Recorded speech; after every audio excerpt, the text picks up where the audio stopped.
The faded Polaroid in my hand seems to grow heavier with each passing second. In front of the old Hollis family home in Blackwood Hollow stand 6 children, all dressed in their Sunday best. Their faces are frozen in time. Some are smiling, others solemn, as if they already knew what fate had in store for them. I'm the only one who remains. My name is Elena Hollis, and I'm the last of my line. Last month, I turned 32, which is something of a miracle in my family. For over a century, you see, the children of the Hollis family have vanished without a trace before their 10th birthday. All except for me. Haunted by the ghosts of siblings I barely remember and cousins I never met, I've spent my life. Their disappearances span decades, each one as inexplicable as the last. No bodies, no evidence, no closure. Just grieving parents, empty beds, and whispers of a curse that refuses to die. For years, I've kept silent about what happened, about what I know. But the nightmares have returned, and with them, the feeling that something is watching me from the shadows. I can't outrun this anymore. Perhaps by telling my story, I can finally break the chains that have bound my family for generations. This is not a ghost story. This is something far worse. This is the truth about the Hollis family and why I'm the only child who survived. Sound effect. Old tape recorder clicking on. The story begins, as most tragedies do, with an act of greed. In 1897, my great-great-grandfather, Thomas Hollis, came to Blackwood Hollow seeking his fortune. In most respects, the small New England town was unremarkable, but it sat at the edge of dense woodlands rumored to be rich with untapped resources. Thomas was a businessman with a reputation for getting what he wanted regardless of who stood in his way. The locals warned him about the forest. They spoke of ancient treaties with those who dwell beyond the stone circle and of boundaries that should never be crossed. But Thomas dismissed their superstitions as the ramblings of simple country folk. He purchased 300 acres of woodland and began clearing the trees, intent on building a lumber empire. Just weeks after the first axe bit into the old-growth forest, the first disappearance occurred. One autumn night, Thomas's 5-year-old son, William, vanished from his bed. For days, the entire town searched, but not a single trace of the boy was ever found. Some claimed to have heard strange, high-pitched whistling from the woods the night he disappeared, but such accounts were dismissed by the authorities. Grief-stricken, but undeterred, Thomas continued his business ventures. In the years that followed, his wife gave birth to 3 more children. By some cruel twist of fate, each child vanished before their 10th birthday. Always at night, always without a trace, always without witness. The pattern had begun. You might be wondering why I'm telling you all this, I say to the camera, setting down the leather-bound journal that contains our family history. Why dredge up a century of tragedy? Because the disappearances never stopped. They continued with each new generation of the Hollis family. My grandparents lost 2 children. My parents lost 3, and I lost everyone I loved. I closed my eyes, remembering their faces. James, the oldest, who taught me how to ride a bike. Meredith, who could spend hours creating elaborate stories with her dolls, and little Thomas, named after our infamous ancestor, who never made it past his 4th birthday. James was the first to go, I continue, my voice barely steady. He was 9 years old, just a few months shy of his 10th birthday. I was only 4 at the time. But some memories burn themselves into your mind, no matter how young you are. It was a warm June evening in 1997. Our parents had taken us for ice cream after dinner, a rare treat that had left us sticky-fingered and giggling. James and I shared a bedroom then, with twin beds on opposite walls. I remember him telling me to stop kicking my feet against the mattress as we settled in for the night. "Go to sleep, Ellie," he had mumbled, already half dreaming. Those were the last words he ever spoke. Sometime in the night, I woke to a strange sound, like wind chimes made of bone, delicate and discordant. Through half-lidded eyes, I saw that James's bed was bathed in an odd greenish light that seemed to seep in through the window. I thought I was dreaming as I watched dark, spindly shapes move about his bed. These figures weren't quite human, too tall, too thin, with limbs that bent at impossible angles. James never screamed, never called out. He simply rose from his bed, eyes wide but unseeing, and walked toward the window. I tried to call his name, but my voice caught in my throat. I couldn't move, couldn't breathe, as if some invisible force held me in place. The window opened on its own, though there was no breeze. James climbed out, following the twisted shadows. The last thing I saw was his pajama-clad form silhouetted against that sickly green light before he vanished into the darkness. When I finally found my voice and screamed for my parents, James was already gone. The police searched for weeks. They dragged the nearby lake, combed the woods with cadaver dogs, questioned every resident in town. Nothing. It was as if James had simply ceased to exist. My parents were devastated but resolved to keep our family together. Lightning doesn't strike twice, my father would say, though his eyes held a fear he couldn't hide. He was wrong, of course. 2 years later, Meredith disappeared. She was 7, a bright-eyed girl with wild curls and an even wilder imagination. After James vanished, my parents had installed state-of-the-art security systems, motion sensors, window alarms, even a guard dog named Rex. None of it mattered. On the night Meredith disappeared, every electronic device in our house failed simultaneously. The security system, the phones, even battery-operated flashlights, all dead. And Rex, our loyal German shepherd, was found cowering in the laundry room, whimpering and inconsolable. I shared a room with Meredith after James was gone. I remember waking to that same bone chime sound, that same greenish light. This time I forced myself to sit up, to fight against the paralysis that threatened to overtake me. "Meredith," I whispered urgently. "Meredith, wake up." But she was already standing beside her bed, swaying slightly as if in a trance. The shadows gathered around her, their elongated fingers gently brushing her hair. I caught glimpses of their faces, if you could call them faces. They had no eyes that I could see, just deep, hollow indentations where eyes should be, and thin, lipless mouths that stretched too wide across their features. "Don't go with them," I cried out, finally breaking free of my paralysis. I lunged for my sister, but an invisible barrier stopped me, like hitting a wall of ice-cold glass. Meredith turned toward me, and for a brief moment, recognition flickered in her eyes. "They say I have to go, Ellie," she said, her voice oddly calm. "They've been calling me for a long time."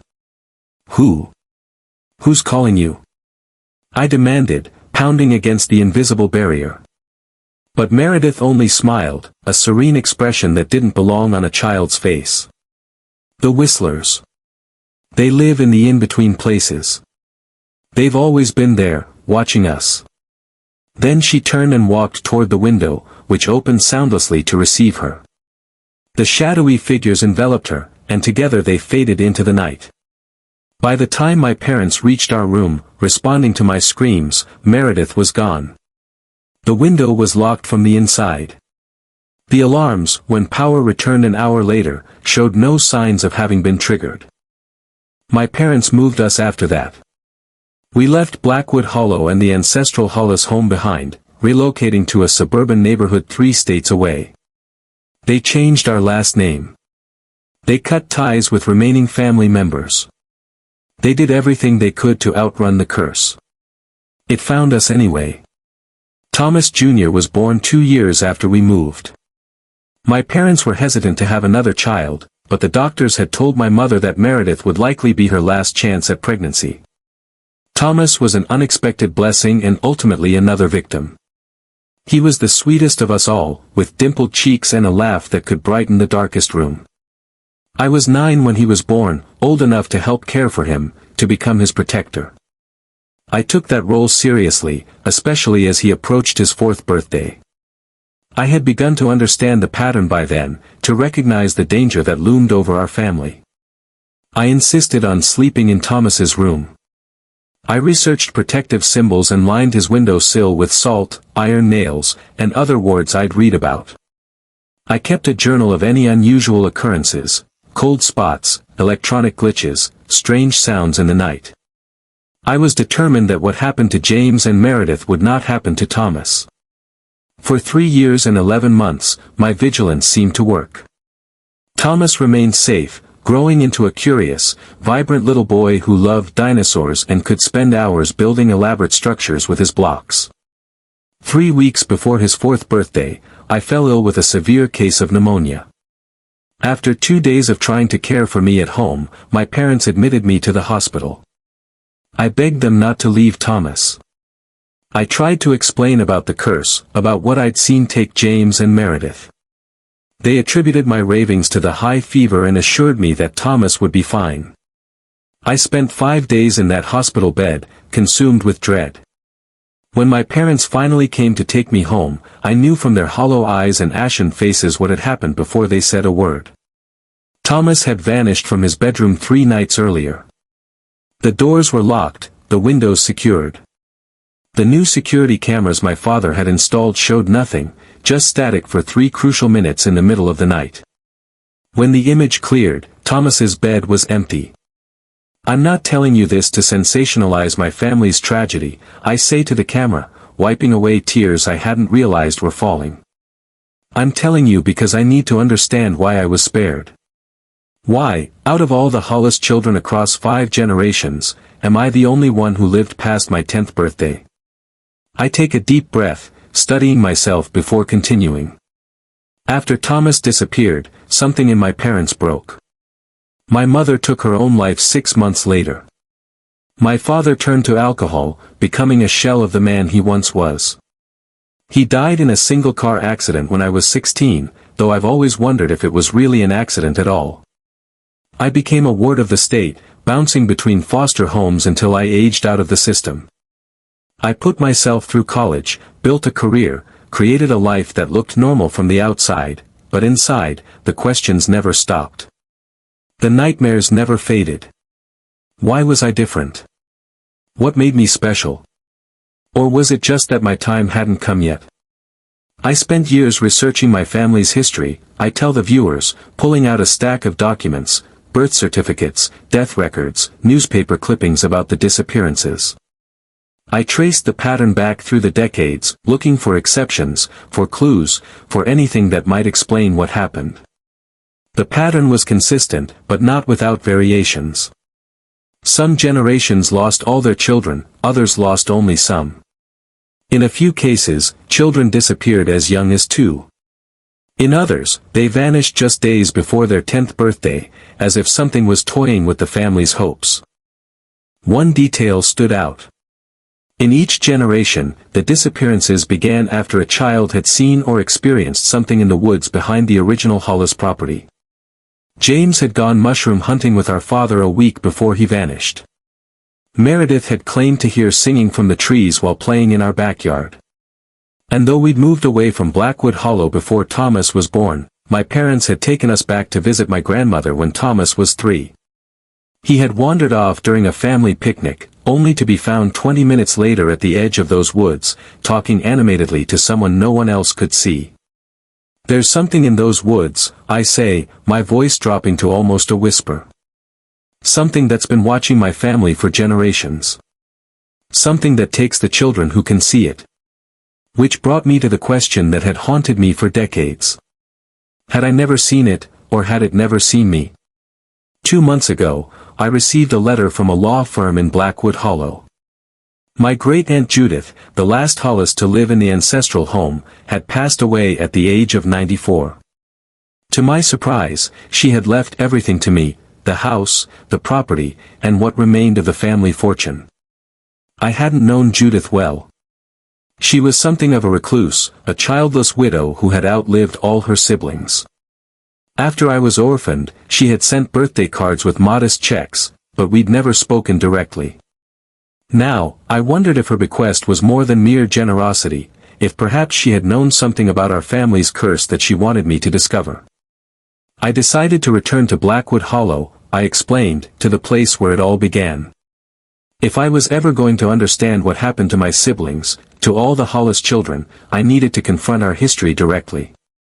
The Hollis house stood at the end of a winding driveway, partially hidden by ancient oak trees.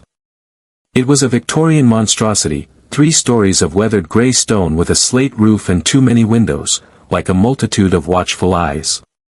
It had been well maintained despite its age, a testament to Judith's care, or perhaps to something more unsettling, as if the house itself wanted to endure. I arrived on a Tuesday afternoon in early October. The real estate agent who handed over the keys seemed eager to leave, mentioning something about meeting another client. As his car disappeared down the driveway, I stood alone before my inheritance, feeling the weight of generations pressing down upon me. The interior was exactly as I remembered from my childhood visits. Dark wood paneling, ornate crown molding, antique furniture draped with white sheets like ghosts frozen in time. The air smelled of furniture polish and old books, with an underlying scent I couldn't quite identify, something earthy and ancient. I spent that first day exploring, reacquainting myself with the house's labyrinthine layout.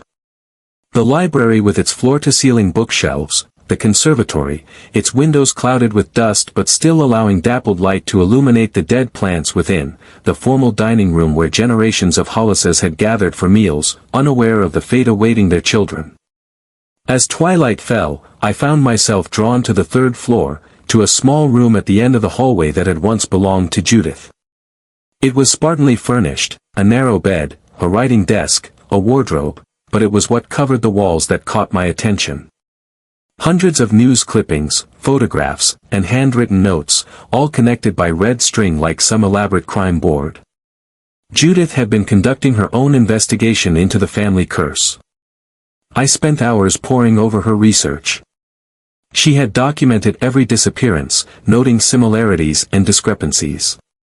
She had interviewed townspeople, collected local legends, even consulted with paranormal experts. And she had focused particularly on the woods, the 300 acres that Thomas Hollis had purchased all those years ago. According to Judith's notes, those woods had been sacred to the indigenous people who once lived in the region. They believed it to be a thin place, a location where the boundary between our world and another was permeable. They had erected stone markers to warn people away from certain areas and performed regular rituals to appease what they called the Watchers between worlds. When Thomas Hollis began clearing the forest for lumber, he had destroyed several of these markers. Within a week, strange phenomena began occurring. Workers reported hearing whistling sounds with no source, seeing impossible shadows, feeling watched by unseen eyes. Then the disappearances started. Not just William Hollis, but 3 of the lumberman's children as well. The most disturbing part of Judith's research was a series of drawings, childish sketches collected from Hollis children over the decades. Each depicted the same spindly, elongated figures I had seen taking James and Meredith, the Whistlers, as Meredith had called them. At the center of Judith's crime board was a map of the property, with a location deep in the woods marked with a red X, beside it, a note in Judith's shaky handwriting, the original stone circle. The doorway. They come through here. A chill ran down my spine as I studied the map. Could this be it? The source of the curse? The reason generations of Hollis children had vanished? I was still examining Judith's research when I heard it. The faint, distant sound of bone chimes, carried on the night breeze. My blood froze. It was the same sound that had preceded James and Meredith's disappearances. Moving to the window, I peered out into the darkness. At the edge of the woods, barely visible in the moonlight, stood a figure, too tall, too thin, its limbs bent at unnatural angles as it raised what appeared to be a hand in greeting. It knew I was here. I stumbled back from the window, my heart pounding in my chest. For a moment, I considered fleeing, packing my bags and driving away, leaving Blackwood Hollow and its horrors behind forever. But where would I go? The curse had found my family before, even states away. And now I was so close to answers. No, I decided. I wouldn't run. Not this time. I spent a sleepless night in Judith's room, surrounded by her research, jumping at every creak and groan of the old house. When dawn finally broke, I made my decision. I would follow Judith's map to the stone circle. I would confront whatever waited there. But first, I needed to understand why I had survived when no other Hollis child had. What made me different? I returned to Judith's crime board, examining it with fresh eyes. Among the photographs and news clippings was a family tree, meticulously detailed with birth dates, death dates, and notes about disappearances. I traced my lineage back through the generations, looking for patterns, for anomalies. And then I saw it, a detail so obvious I couldn't believe I'd missed it. Every Hollis child who had disappeared was a direct blood descendant of Thomas Hollis. Every single one. But I wasn't. My hand trembled as I pulled out my phone and opened the photo album. There, among the few family pictures I'd managed to salvage after my parents' deaths, was one taken on my 4th birthday. I zoomed in on my father's face, then looked up at a portrait of Thomas Hollis that hung in the hallway. There was no resemblance, none at all. The truth, I say to the camera, my voice scarcely above a whisper, was both simpler and more devastating than I could have imagined. I wasn't spared because of some special protection or divine intervention. I was spared because I wasn't a Hollis by blood.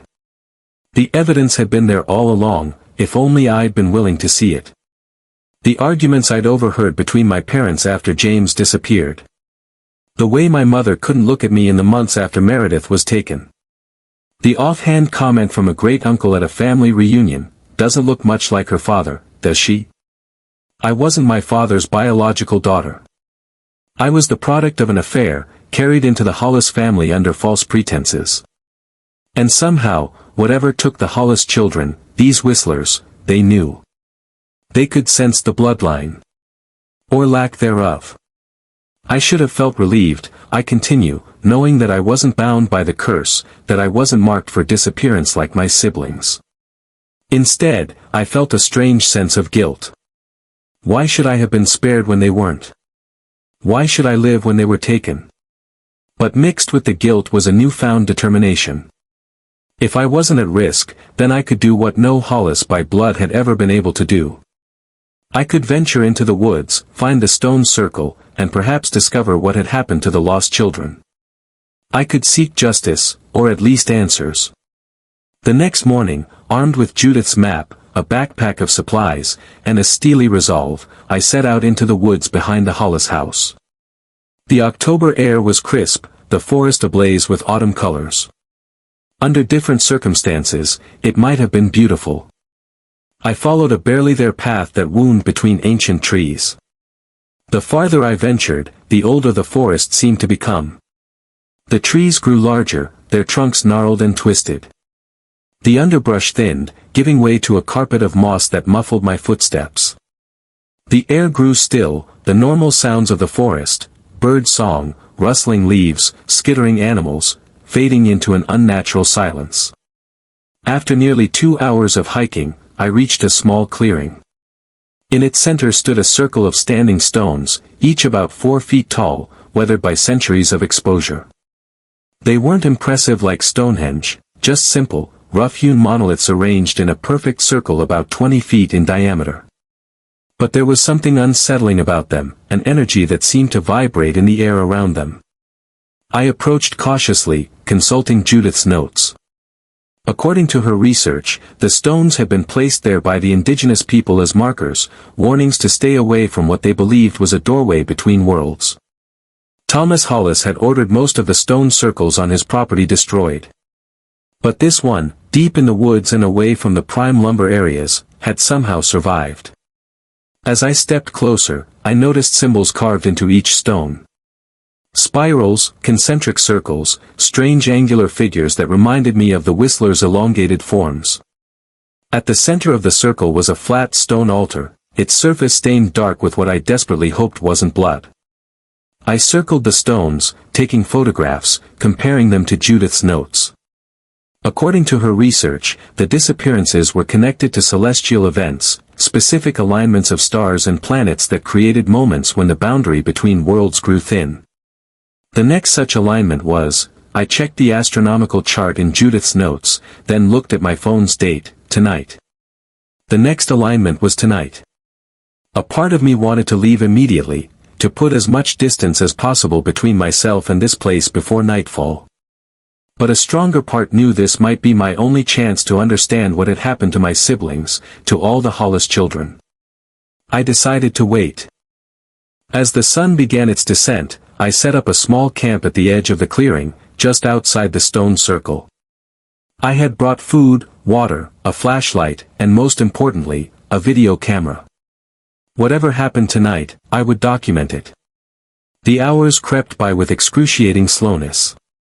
I reviewed Judith's notes again and again, looking for anything that might prepare me for what was to come. According to her research, the Whistlers were not ghosts or demons in the traditional sense. They were entities from another dimension, one that occasionally overlapped with our own at specific locations and times. They were drawn to children, specifically Hollis children, because of the debt incurred by Thomas Hollis when he violated their sacred space and destroyed their markers. A life for a life, a child for each stone destroyed. But the debt should have been paid many times over by now. Why did they continue to take Hollis children, generation after generation? The answer, buried in Judith's most speculative notes, chilled me to the bone. She believed the Whistlers didn't just take the children, they transformed them, made them into something like themselves. And those transformed children, still bearing some memory of their human lives, were the ones who returned to claim their young relatives, perpetuating the cycle of disappearance. Which meant that James, Meredith, and little Thomas might still exist in some form. They might even be the ones to step through the doorway tonight. Darkness fell with unsettling suddenness, as if the night had been waiting impatiently to reclaim the forest. I turned on my flashlight and the video camera, positioning them both to capture the stone circle. Then I waited, every nerve in my body alive with anticipation and dread. The bone chimes came first, that delicate, discordant sound that had haunted my nightmares for decades. It seemed to come from everywhere and nowhere, vibrating in my bones rather than reaching my ears. Then came the whistling, high-pitched and melodic, like wind through a cracked window, but with a deliberateness that suggested language. It rose and fell in patterns that almost made sense, as if I could understand if I just listened hard enough. The air within the stone circle began to shimmer, like heat rising from pavement on a summer day. The space between the stones seemed to warp and bend, reality itself becoming malleable. And then, stepping through this distortion, came the Whistlers. 3 of them, their elongated bodies moving with a grace that defied their impossible proportions. I shrank back against a tree, fighting the urge to flee. These were the creatures that had taken my siblings. These were the entities that had cursed my family for generations. And now they were here, mere feet away, separated from me only by the boundary of the stone circle. They moved about the circle, touching the stones with their long, spindly fingers, leaving faint luminescent trails that glowed a sickly green. They seemed to be performing some kind of ritual, their movements deliberate and synchronized. Their whistling grew louder, more complex, building to a crescendo that made my teeth ache and my vision blur. And then they stopped, all at once, and turned toward me. I couldn't see their eyes, just those deep, hollow indentations, but I felt their gaze like a physical weight. For a long moment, we regarded each other across the boundary of the circle. Predator and prey, locked in silent confrontation. Then one of them spoke, its lipless mouth barely moving. "Eleanor," it said, its voice like dry leaves rustling across pavement. "We have been waiting for you." I wanted to run. Every instinct screamed at me to flee, but I forced myself to stand my ground. "What do you want from me?" I demanded, amazed that my voice didn't tremble. "Nothing," it replied. "You are not of the bloodline. You are not ours to take." "But my siblings were," I said, anger flaring through my fear. "James, Meredith, Thomas, they were innocent children." "As were we," said another of the creatures, its voice higher, almost childlike. With a shock of recognition, I realized it was speaking with Meredith's voice. Before your ancestor broke the covenant, the third whistler stepped forward, and when it spoke, I heard James in its otherworldly tones. We are the price of his transgression. The debt must be paid. But why? I cried, tears streaming down my face. Why continue this for generations? Hasn't enough been paid? The covenant was broken, said the first whistler. The markers destroyed, the doorway left open. We come through because we must. We take because it is the way. Then I'll rebuild the markers, I said desperately. I'll close the doorway. Just give them back. Please. The whistlers conferred among themselves, their whistling language incomprehensible to my human ears. Finally, the one with Meredith's voice turned back to me. It is too late for those already taken, it said. They are as we are now. Between worlds. Neither here nor there. But the cycle can be broken. How?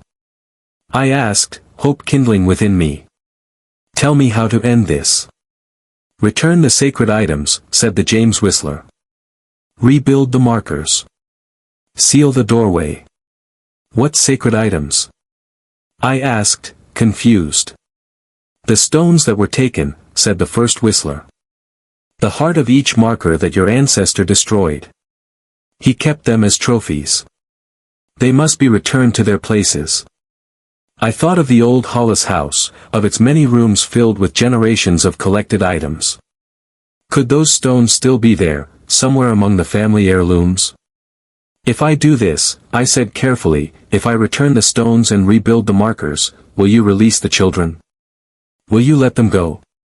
The whistlers were silent for a long moment. Then, in unison, they replied, we cannot undo what has been done. But no more will be taken. The debt will be paid. It wasn't the answer I wanted, but it was the only one I was going to get. My siblings, all the Hollis children, were gone, transformed into these otherworldly entities. But I could stop more from being taken. I could end the curse. I'll do it, I promised. I'll find the stones. I'll rebuild the markers. The whistlers nodded in unison, a gesture so human it made my heart ache. Then, one by one, they turned and stepped back through the shimmering air at the center of the circle, disappearing from our reality. All except the one with Meredith's voice. She, lingered at the edge of the distortion. Ellie, she said softly, and for a moment I could almost see my sister beneath the otherworldly form. It doesn't hurt, being this way. We're not suffering. I promise. Then she, too, was gone, and I was alone in the clearing, the stone circle dark and silent once more. I returned to the Hollis house at dawn, exhausted but determined. I had a mission now. Find the sacred stones. Rebuild the markers. Seal the doorway. End the curse once and for all. It took me 3 days of searching through the house, opening every drawer, checking every hidden compartment, examining every family heirloom. I found them eventually in a locked chest in the attic, wrapped in velvet cloth and labeled in Thomas Hollis's handwriting, Curiosities from the Indian Circle. There were 7 stones in all, each about the size of my fist, carved with the same symbols I had seen on the standing stones in the forest. They were made of a strange, dark material that seemed to absorb light rather than reflect it. Holding them made my skin prickle, as if they emanated some subtle energy. Following Judith's notes and the instructions from the whistlers, I spent the next week rebuilding the markers. It was painstaking work, requiring me to locate the remnants of the destroyed stone circles based on old property maps and then reconstruct them using the sacred stones as centerpieces. As I worked, I felt watched, not menacingly, but attentively.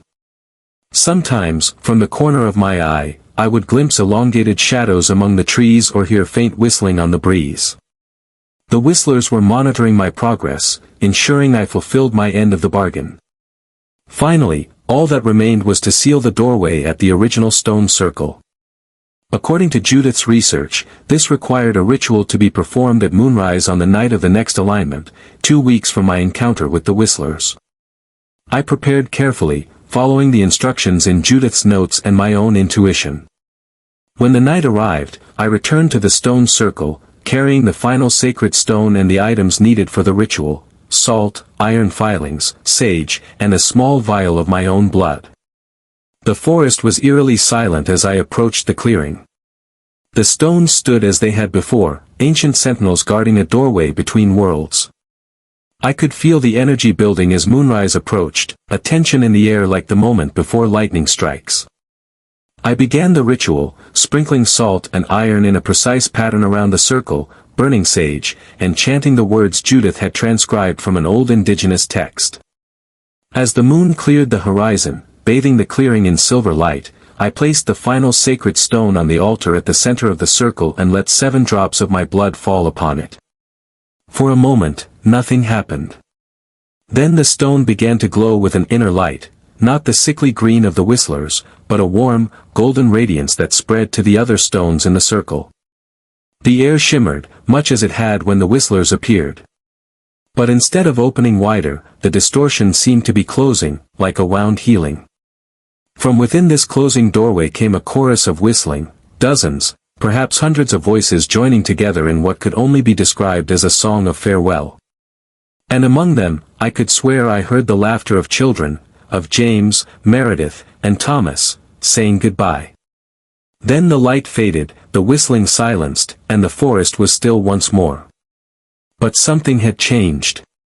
The oppressive energy that had permeated the clearing was gone, replaced by a sense of peace, of completion. The doorway was sealed. The covenant restored. The debt paid. I can't prove what happened in those woods, I say to the camera, my voice steady despite the emotions welling within me. I have the video I recorded, but it shows little more than shadows and strange lights. Nothing that would convince a skeptic. What I do have is this: in the years since I sealed the doorway, not a single child has disappeared from Blackwood Hollow or the surrounding counties, and the nightmares that plagued me for decades have finally stopped. I pick up the faded Polaroid of the 6 Hollis children, my siblings and cousins, all long gone. I couldn't save them, I admit. I couldn't bring them back. But I could ensure they were the last. That no more children would be taken to pay a debt they never incurred. I looked directly into the camera, my gaze unflinching. The Hollis family curse is broken. The whistlers have returned to their world, and the doorway between our realities is closed. But sometimes, on quiet nights when the moon is full, I swear I can hear distant whistling from the woods, not menacing, but melancholy, a reminder of what was lost and what was gained. I set down the photograph and glanced toward the window, where twilight is gathering. I still live in the old Hollis house. I've renovated it, opened it up to light and life again. And I've started the adoption process. There's a little girl, 8 years old, who needs a home. The social worker was concerned about placing her with me, given my family history. Every child in the Hollis family vanished before age 10, she said. Except you. A smile touches my lips for the first time. I told her not to worry. The curse is broken. This house will be filled with children's laughter again. Children who will grow up, grow old, live full lives. That's my promise to James, Meredith, and Thomas. That's how I honor their memory. I reach forward to turn off the camera, but pause, one last thought occurring to me. If you're watching this, and you have old, unresolved family stories, unexplained disappearances, generational curses, bargains made by ancestors long dead, don't dismiss them as mere superstition. Some debts must be paid. Some covenants must be honored. Some doors should remain closed. I lean closer, my voice dropping to a whisper. And if you ever find yourself in the woods at twilight and hear a sound like bone chimes on the breeze, or high, melodic whistling from between the trees, run. Run and don't look back. Because not all the doorways have been sealed. Not all the whistlers have gone home.